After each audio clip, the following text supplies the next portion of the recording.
Look, ma'am, I understand you're trying to help, but you really can't just be wheeling patients around. It's a liability. The security guard's voice was low but firm, and I could feel the heat rising in my cheeks. I just stared at him, my grip tightening on the handles of the wheelchair.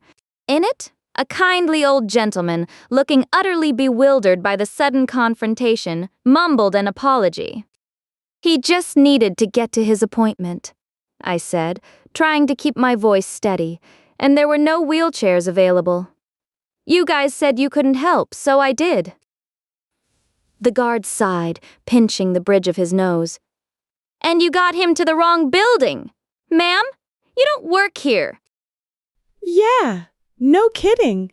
I was Aubrey, and my dad had been rotting away in this hospital for 8 long weeks, battling a brain infection that had turned his world and mine upside down. Every day felt like a marathon of worry, waiting rooms, and the soul-sucking fluorescent hum of medical bureaucracy. Maybe that's why, when I saw the first old man looking lost in the parking garage, I thought I could be useful, thought I could fix something. It started innocently enough. I'd seen him frail and uncertain, looking for a ride to his appointment. My dad's doctors weren't due for another hour, so I offered to help. A simple push in a wheelchair, right?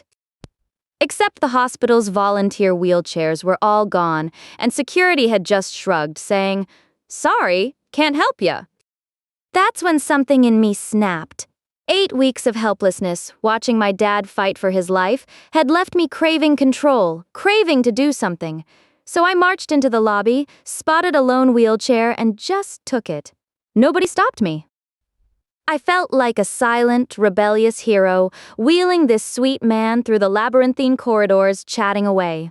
He was lovely, telling me about his grandkids. Then we ended up in the cardiology wing instead of oncology. My bad. And that's where the security guard found us.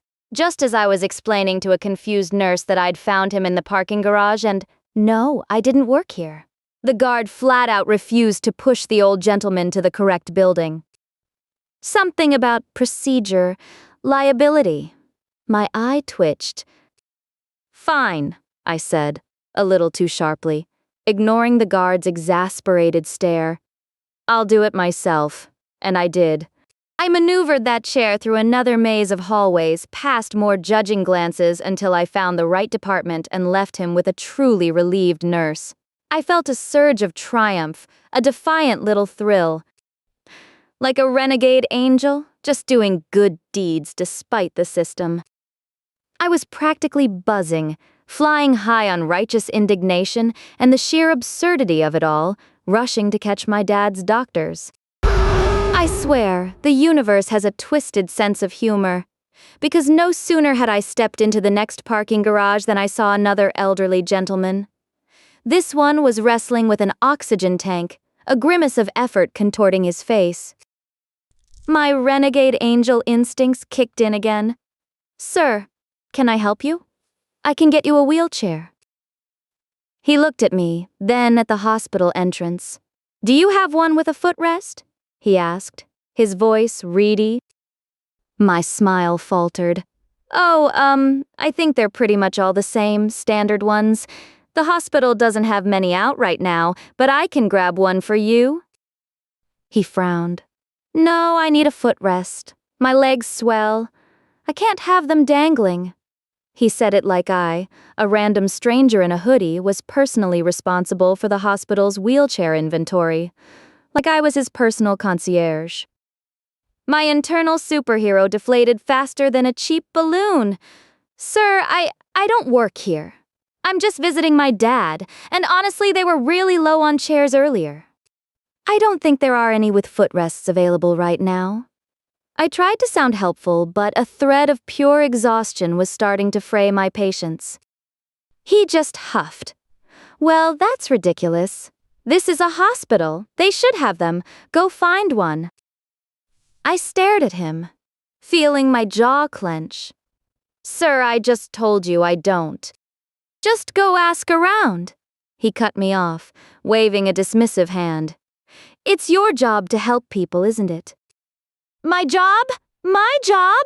After wrestling one old man through 2 buildings and getting a stern talking to from security, I wanted to scream, "I don't work here, you entitled jerk!" Instead, I took a deep breath. 8 weeks of hospital visits had taught me that sometimes you just have to pick your battles. Okay. I said, a strained smile plastered on my face. "I'll call the transport team. They'll have better luck." I pulled out my phone, dialing the hospital's main line to get to transport. It took forever. Finally, a weary voice answered. I explained the situation, making sure to emphasize that I was not staff and they needed to send someone. They agreed, somewhat reluctantly. I left him with a passing security guard who gave me yet another look that said, "What are you even doing?" before rushing to my dad's doctor's appointment. By the time I finally sat down, my legs ached, my head throbbed, and I felt utterly drained. Leaving the hospital later that day, I didn't feel like a superhero anymore. More like a very tired, slightly resentful, one-woman hospital transport team. I'd helped 2 people, sure. Made a difference, maybe. But the second guy, he just taught me that even when you're going above and beyond, some people will always just assume it's your job to serve them, and then complain about the service. So yeah, I guess I proved that what doesn't kill you makes you stronger, and also a little bit grumpier, especially when someone assumes you work at the hospital just because you're trying to be a decent human being. Before we get into the last story, and trust me, it's the wildest one yet, make sure to subscribe. You won't want to miss the next one. You gonna clean him up or what up? Nurse Brenda's voice, sharp enough to cut through the din of the psych ward, had me tensing up instantly. She was gesturing wildly towards Mr. Henderson's room, a patient who was, shall we say, volatile. My butt was practically glued to a chair right outside his door anyway, as I was assigned to his one-on-one supervision. My actual job was to keep a close eye on him, make sure he didn't hurt himself or anyone else, and yeah, empty his urine bag when it filled. But clean him up? That's where Brenda was crossing a very clear line. I looked at her, trying to keep my voice even and professional. Brenda, I'm a nurse. My scope of practice doesn't include full patient hygiene care. I'm not a CNA. Her face went a shade of puce I didn't even know existed. Her nostrils flared. "Oh, now you're too good for it? It's just emptying a bag and a wipe down. What do you think you're paid for?" I held my ground, feeling the familiar prickle of annoyance. This wasn't some "I don't want to" situation. It was about responsibilities. I'm paid to be a nurse. And I'm currently on one-on-one watch for Mr. Henderson, which is a full-time task in itself. And no, it's not just a wipe down.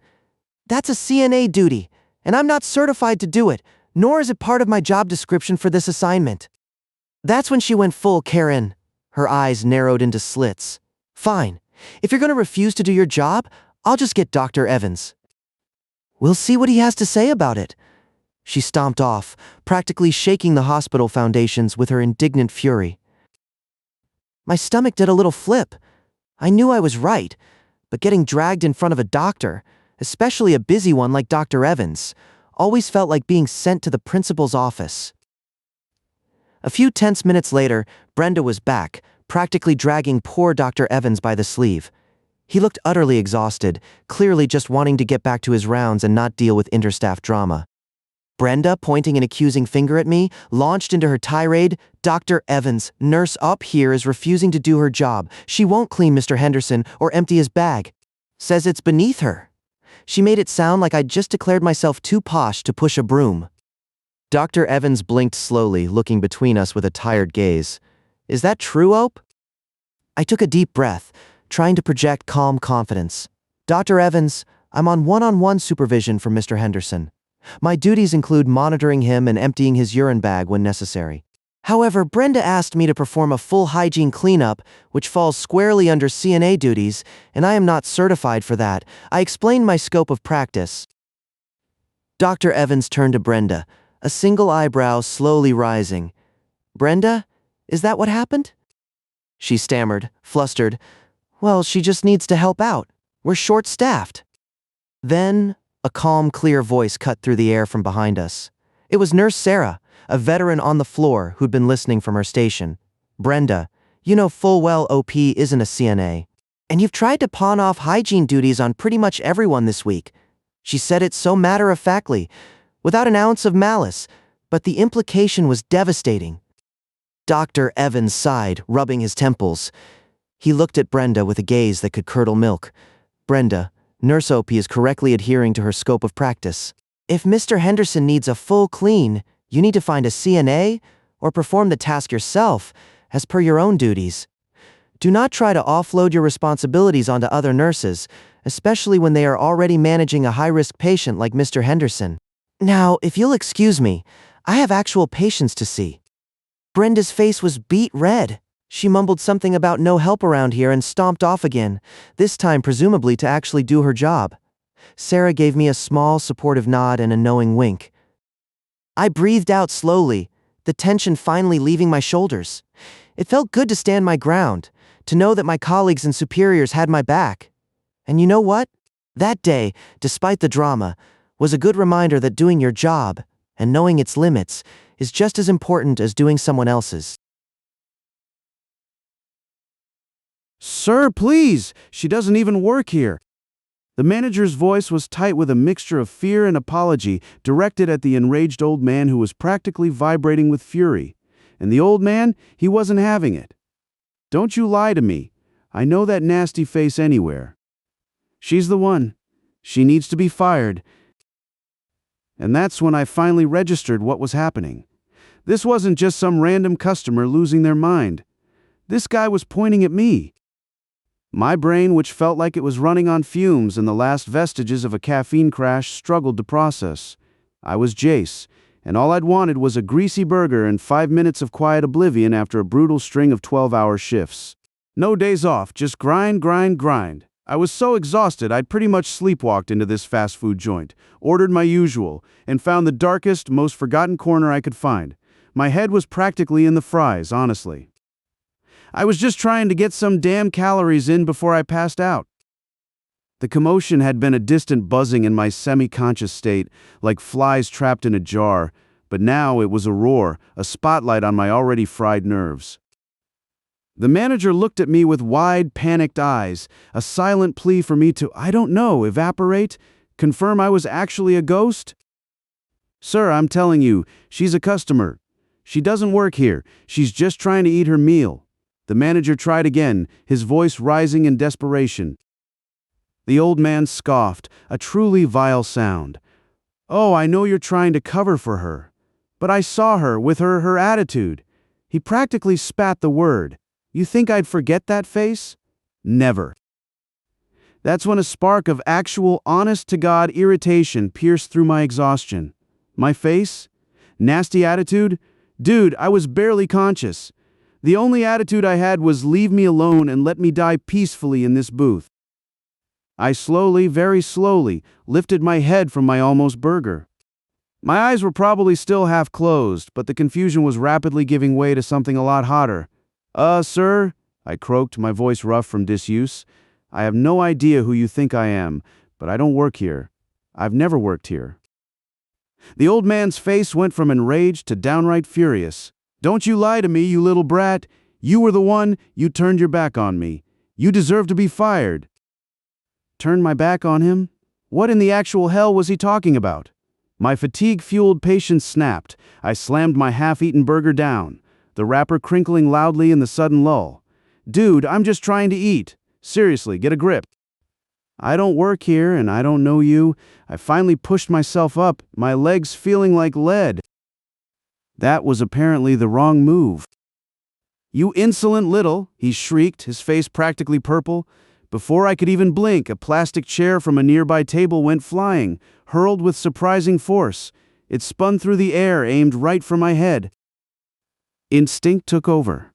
I ducked just in time, the chair scraping against the wall behind me with a sickening crack. In the next breath, the manager, bless his quick reflexes, launched himself at the old man, enveloping him in a desperate bear hug. That's IT. You're out. Get out of my restaurant now, the manager yelled, struggling to contain the flailing man. If you ever step foot in here again, I'm calling the police. The old man was still screaming. She turned her back, She deserved it, even as the manager dragged him kicking and screaming towards the exit. He bodily shoved him out the door and then slammed it shut, holding it firmly until the raging subsided to distant muffled shouts. The manager turned back to me, his chest heaving, his face pale. "Oh my God, are you okay? I am so sorry about that. Are you hurt?" He rushed over, scanning me for injuries. "Let me get you some fresh food." "It's on the house, of course." "And do you want to press charges?" "I'll call the cops right now." I was still a bit shaky, my heart hammering against my ribs. Yeah, sure, why not?" I said, looking at the dent in the wall where the chair had hit. This guy was clearly unhinged. The police arrived surprisingly fast. The manager, still visibly rattled but incredibly helpful, explained everything, pointing out the dented wall and reiterating that I was just a customer. They took my statement, asked me if I worked there. Again, nope, and then went to review the security footage. Turns out the cameras confirmed my story.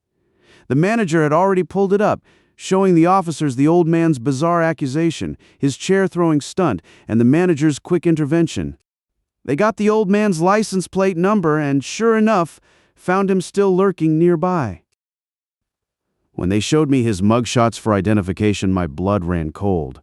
He wasn't just some angry old dude having a bad day. The officers casually mentioned he had a pretty extensive rap sheet. Multiple assault charges, disturbing the peace, harassment. It wasn't just me he'd targeted, it was a pattern. I was just the latest unfortunate soul in his twisted, angry world. The realization hit me hard. I hadn't just dodged a chair, I'd dodged a bullet. In a way, this wasn't just an "I don't work here, lady" moment. It was genuinely dangerous. They arrested him on the spot. I ended up getting a genuinely free, freshly made burger, which I devoured, now fully awake, and a new respect for managers who actually stand up for their customers. It was a crazy, terrifying experience, but I'm incredibly grateful for that manager and those cops. I guess some people just want to watch the world burn or at least throw a chair at someone they think deserves it. Hopefully this time his attitude lands him somewhere he can't cause trouble for innocent, exhausted people just trying to eat a damn burger. Anyway, that's my wild tale, guys. Stay safe out there. And for the love of all that is holy, get some sleep if you can. You never know when you'll need those quick reflexes. If you liked this video, you'll want to check this one out next.